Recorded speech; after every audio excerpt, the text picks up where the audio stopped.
Hey guys, ఈరోజు as usual కాలేజ్కి వెళ్ళిపోయాం. మాకు ఈరోజు అవేర్నెస్ ప్రోగ్రామ్ ఉంది.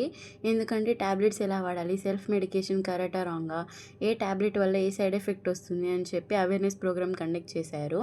బట్ నేను ధనుష్య అది వినకుండా యాక్ట్ చేస్తున్నాం. బట్ ఐశ్వర్య మాత్రం సిన్సియర్గా వింటోంది. ఇంకా ఆయన మధ్యలో లేపి క్వశ్చన్లు అడుగుతున్నారు. సో దానికి అందరు నవ్వుతా ఉన్నాం. ఇంకా అది కంప్లీట్ అయిపోయింది, వెళ్ళిపోయాం. నెక్స్ట్ క్లాస్కి వెళ్తే ల్యాబ్కి వెళ్ళమన్నారు అని చెప్పి ల్యాబ్కి వెళ్ళి కూర్చున్నాం. ఇంకా నేను మా ఫ్రెండ్స్ కొన్ని కోచేష్టాలు చేసుకుంటున్నాం. తర్వాత సిన్సియర్గా రాసుకుంటున్నాం. Why because we are good girls. ఇంక అట్లా రాస్తున్నాం. మధ్యాహ్నం అయిపోయింది. సో తినడానికని క్యాంటీన్కి వెళ్ళిపోయాం.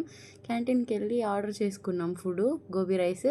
వాళ్ళిద్దరూ గోబీ నూడిల్స్ ఆర్డర్ చేసుకొని తిందామని కూర్చుంటే ముచ్చుకోతి ఇట్లా మూతి పెట్టుకొని ఉంది. ఎందుకు అట్లా పెట్టుకున్నాం అంటే తినే కొద్దిలో నరిచింది. ఇంకా ఆ పిల్ల తినడానికి వదలగానే ఇట్లా పందిలా తింటాంది. ఇంకా వీడియో తీస్తానని చెప్పి ఫేస్ కవర్ చేసుకొని నన్ను ఫోటో తీస్తా అని చెప్పి వీడియో తీస్తాంది వేస్ట్ ఫెలో. ఇంకా యోగర్ట్ స్ప్రైట్తో కంప్లీట్ చేసాం. ఇంకా క్లాస్కి వెళ్దామని అంటే నన్ను ఇట్లా వీడియో తీస్తాంది ఫన్నీగా. ఇంకా ఐశ్వర్య బర్త్డే నిన్న. సో ఈరోజు మాకు ట్రీట్ ఇస్తానని చెప్పి క్యాంటీన్కి పిలుచుకెళ్ళింది. ఇలా నా కాలేజ్ డే అయితే ఎండ్ అయిపోయింది. That's it for today. Okay bye.